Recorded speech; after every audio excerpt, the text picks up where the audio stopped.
प्यारे बच्चों, आज हम बात करेंगे सेंटर ऑफ मास की। पिछले दिनों हमने पढ़ा motion along a straight line. वहाँ हमने कहा कि if the distances travelled by an object are very very large as compare to the size of the object, then the size of the object can be ignored and the object can be considered to be a point object. लेकिन वहाँ क्या, जहाँ पर कि object large distances travel नहीं कर रहा है, वहाँ कैसे डिफाइन करें मोशन को, कैसे अप्लाई करें Newton second law of motion which is applicable two point objects. बहुत कॉम्प्लिकेटेड है।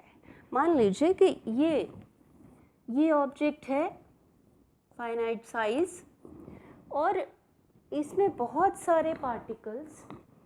अब जैसे ये रोल करे, अगर ये रोल करता है तो हो सकता है कि कोई पार्टिकल स्ट्रेट लाइन में मूव करे, और यहाँ कोई पार्टिकल है तो वो सर्कुलर पाथ में भी मूव कर सकता है और साथ साथ वो मूव करेगा स्ट्रेट लाइन पाथ में भी।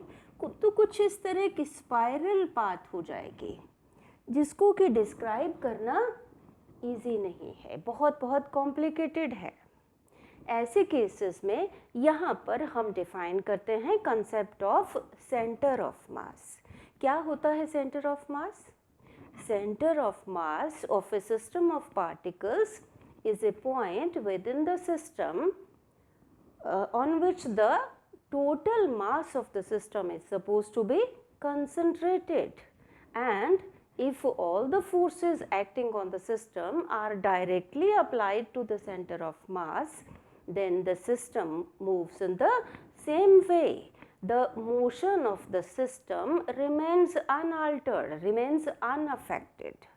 यानी कि एक तरफ सिस्टम, उसके सारे पार्टिकल्स पर कुछ एक्सटर्नल फोर्सेस लग रहे हैं, दूसरी तरफ वही फोर्सेस, वही टोटल फोर्स सेंटर ऑफ मास पर लगता है। तो दोनों केसेस में nature of motion is same. अब सेंटर ऑफ मास कहाँ होता है ऑब्जेक्ट में?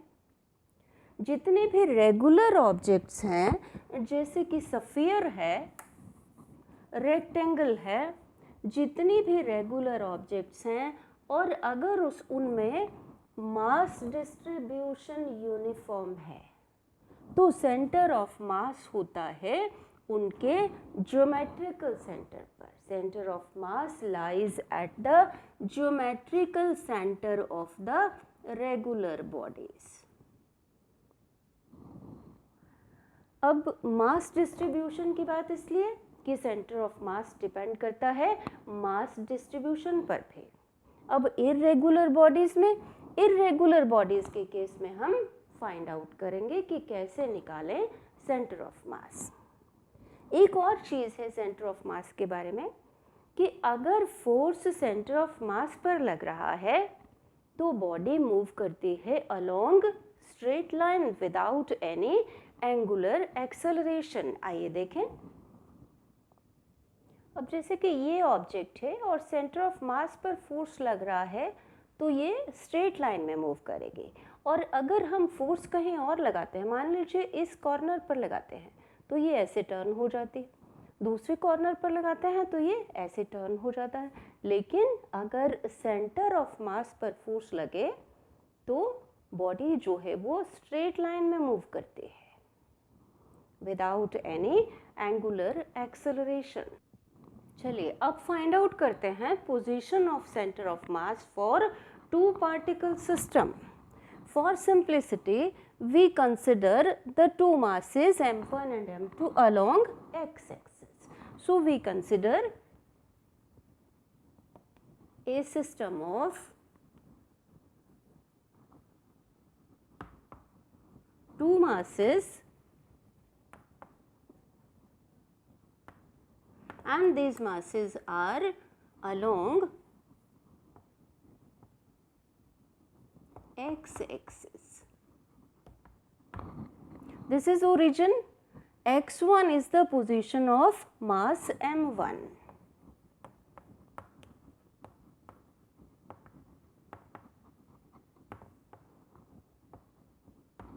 x2 is the position of mass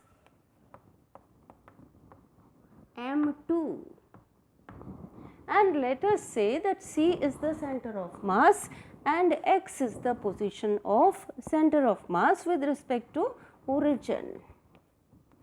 Position of center of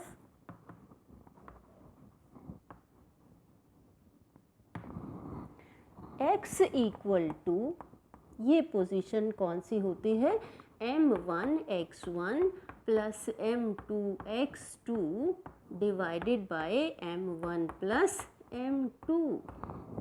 X can be considered as the mass weighted mean of x1 and x2. चलिए अब देखें कि अगर m1 और m2 सेम है उस केस में x की पोजीशन क्या होगी. If m1 equal to m2 equal to say m, x equal to m1 की जगह m लिखते, x1 प्लस m2 की जगह भी m लिखते, x2 divided by m1 plus m, तो ये आ जाएगा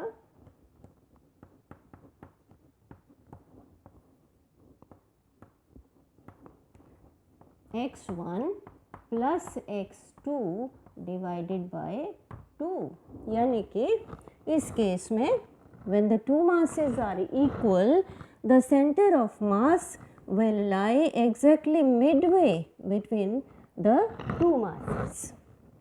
चलिए अब देखें कि if center of mass lies at origin,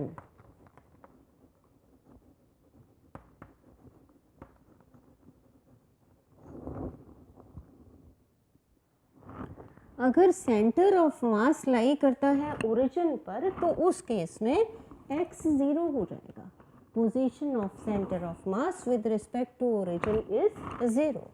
that is m1 x1 plus m2 x2 divided by m1 plus m2 equal to 0, और m1 x1 plus m2 x2 equal to 0 और m1 x1 equal to minus m2 x2. अब इस case में अगर x2 negative हो तो वो negative और ये नेगेटिव पॉजिटिव, x1 पॉजिटिव हो जाएगा. फिर if x2 is negative x1 will be positive. कुछ इस तरह से x2 अगर नेगेटिव है, इस तरफ है towards the left of the origin, तो मास m1 जो होगा वो राइट पर होगा. अगर मास m2 लेफ्ट पे है ओरिजिन से तो मास m1 राइट पे होगा. एक चीज़ और यहाँ से हम निकाल लेते हैं x1 over x2 equal to m2 over m1. अगर m2 बड़ा हो m1 से, if m2 is greater than m1, उस केस में x1 will be greater than x2. जो मास m1 है वो दूर होगा, x1 ज़्यादा होगा. इट मीन्स कि जो सेंटर ऑफ मास है that lies close to massive object, close to that object which have larger mass. चलिए अब फाइंड आउट करते हैं कि अगर ये दोनों मासेस प्लेन में हो तब सेंटर ऑफ मास की पोजीशन क्या होगी. आइए देखें. So let us consider a system of particles of masses m1 and m2. m1 is located at point A.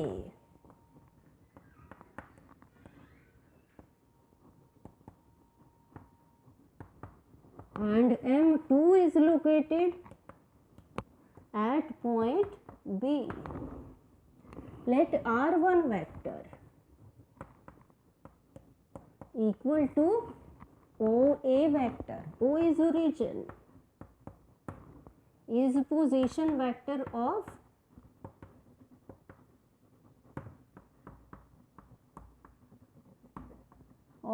A, position vector of M1, and R2 vector equal to, ये R2 vector equal to OB vector is position vector of mass M2, और ये है center of mass, और R vector position vector of center of mass. R vector is equal to OC vector position vector of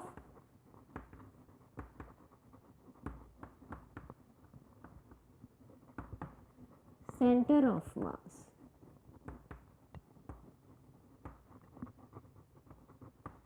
अब ये position vector कैसे लिखेंगे हम? R vector is equal to M1 R1 vector plus M2 R2 vector divided by M1 plus M2. चलिए इसको prove कर लेते हैं. वेलोसिटी ऑफ मास M1 कितनी हो जाएगी?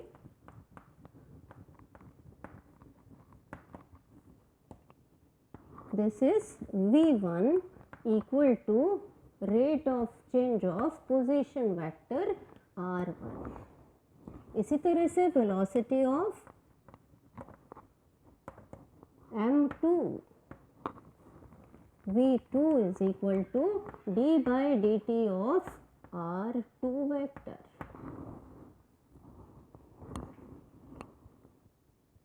Let F1 vector is the external force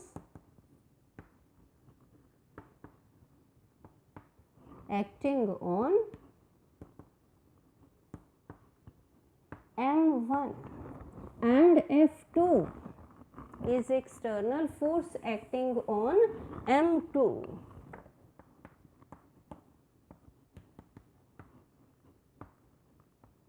internal forces भी हैं, ये एक दूसरे पर भी फोर्स लगा रहे हैं. F12 force on M1 bye M2. इसी तरह से F21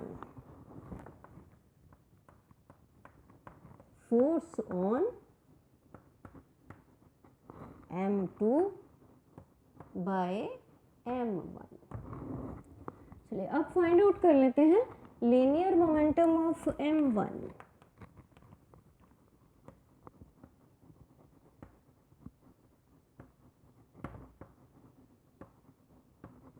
equal to M1 V1 और linear momentum of M2 equal to M2 into V2. अब न्यूटन सेकेंड लॉ लगा लेते हैं क्योंकि हमने मोशन डिस्क्राइब करने हैं इस सिस्टम के. According to Newton's second law of motion,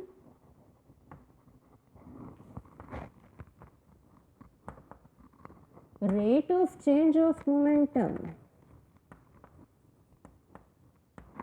equal to force acting on M1.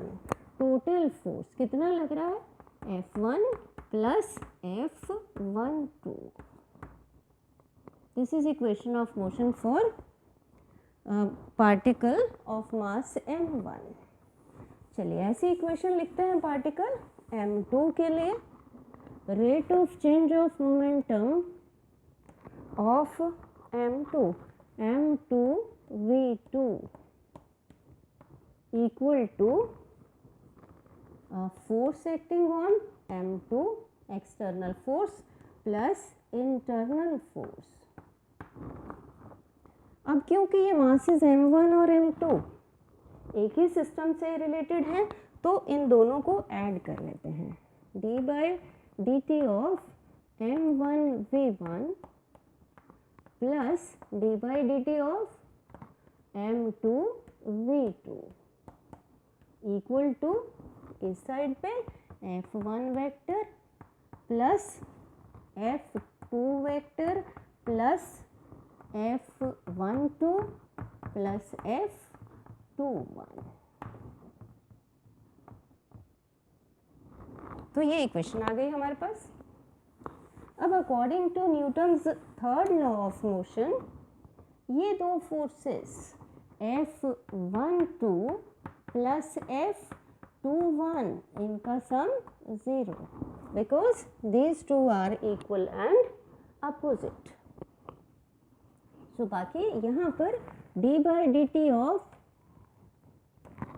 यहाँ पर दोनों को इकट्ठा कर लेते हैं डेरिवेटिव की प्रॉपर्टी से, m1v1 प्लस m2v2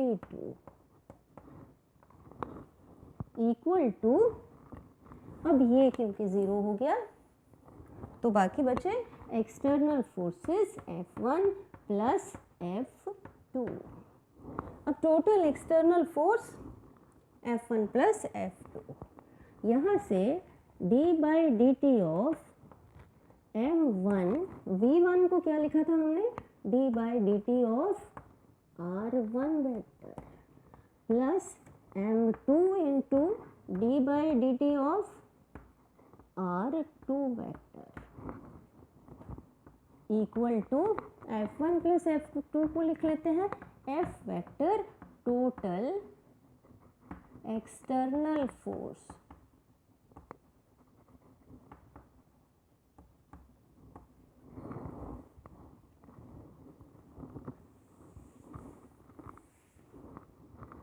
अब यहाँ से d by D T of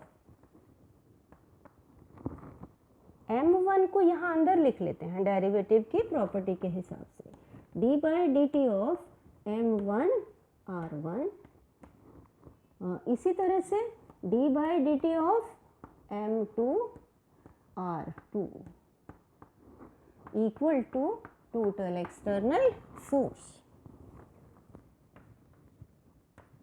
अब क्या करते हैं, इन दोनों को इकट्ठा कर लेते हैं डेरिवेटिव की प्रॉपर्टी के हिसाब से, d by D T of m1 r1 plus m2 r2 equal to total external force. अब यहाँ हम करते हैं कि second derivative d2 by D t square of m1 r1 plus m2 r2, again the property of derivative, double derivative second derivative लिखेंगे equal to f vector. अब इस equation में हम m1 प्लस m2 से मल्टीप्लाई कर लेते हैं और m1 प्लस m2 से डिवाइड, ये हमने m1 प्लस m2 से मल्टीप्लाई कर लिया यहाँ पर, d2 by D t square of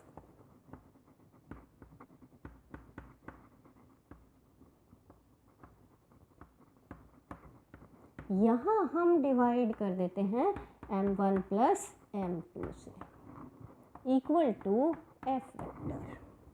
अब इस इक्वेशन को हम कंपेयर करते हैं न्यूटन सेकेंड लॉ इक्वेशन के साथ, F is equal to mass into acceleration, जो कि कंपेरेबल मास, ये मास इधर भी मास, इधर फोर्स टोटल एक्सटर्नल फोर्स, ये भी टोटल एक्सटर्नल फोर्स, और ये जो है d2 by D t square of this thing, this is acceleration, और ये है एक्सेलरेशन ऑफ सेंटर ऑफ मास।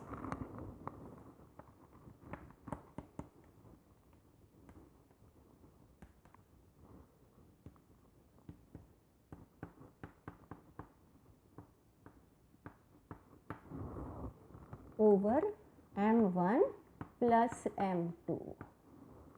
तो जब ये सेकेंड डेरिवेटिव है तो it means this must be some position vector, ये पोजीशन वेक्टर है सेंटर ऑफ मास का, that is r vector is equal two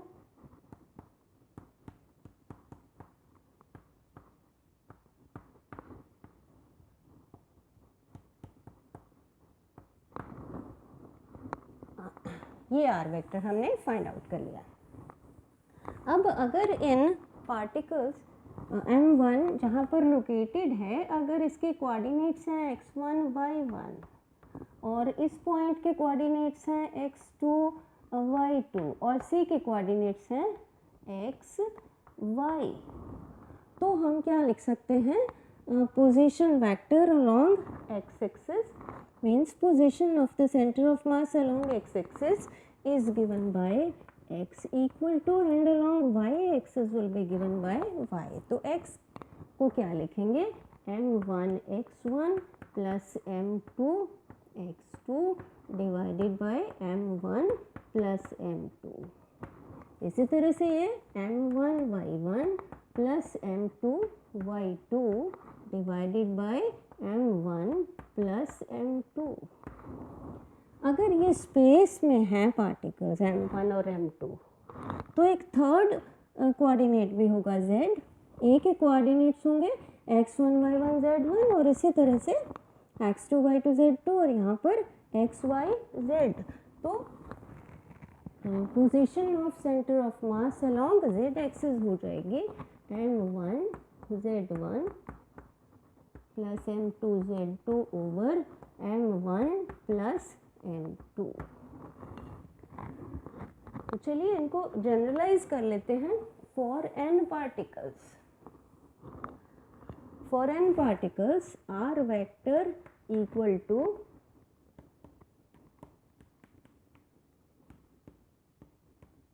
plus so on mn rn divided by m1 plus m2 plus so on mn। तो इसको summation के form में लिख सकते हैं, r vector is equal to summation mi ri I changing from 1 to n divided by summation, कैसे लिखेंगे, summation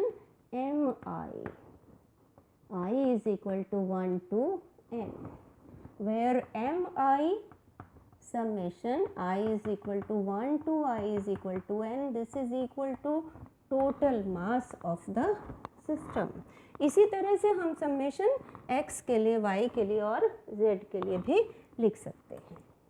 चलिए अब ट्राई करते हैं एक numerical problem. In an HCl molecule, hydrochloric acid molecule, the separation between the nuclei of the two atoms is about 1.27 angstrom। 1 angstrom कितना होता है, 10 raised to power minus 10 meters। Find the approximate location of the center of mass of the molecule, given that a chlorine atom is about 35.5 times as massive as a hydrogen atom and nearly all the mass of an atom is concentrated in its nucleus। तो यहाँ पर center of mass हमें find out करना है। हम assume करते हैं कि hydrogen atom lies at origin, ये मान के चलते हैं। अब position of center of mass x equal to m1 x1 plus m2 x2 over m1 plus m2। यहाँ पर m1 क्या है, mass of hydrogen atom which is 1 और m2 क्या है, mass of chlorine atom which is 35.5। x1 क्या है, position of hydrogen atom, m1 की पोजीशन, तो ये क्या है, 0, x1 equal to 0 and x2 position of chlorine atom from origin, it is 1.27 angstrom. तो अगर हम यहाँ से x फाइंड आउट करें तो क्या आ जाएगा, m1 की जगह m1 is 1 into x1 0 plus m2 is 35.5 into 1.27 divided by 1 plus m2 is 35.5. So this is 35.5 into 1.27 angstrom divided by 36.5. तो ये आ जाएगा x is equal to 1.235 angstrom. तो इसको लिख सकते हैं अप्रॉक्सीमेटली 1.24 angstrom. तो बच्चों इस टॉपिक को अच्छी तरह से समझ लें, न्यूमेरिकल्स ट्राई करें। Thank you.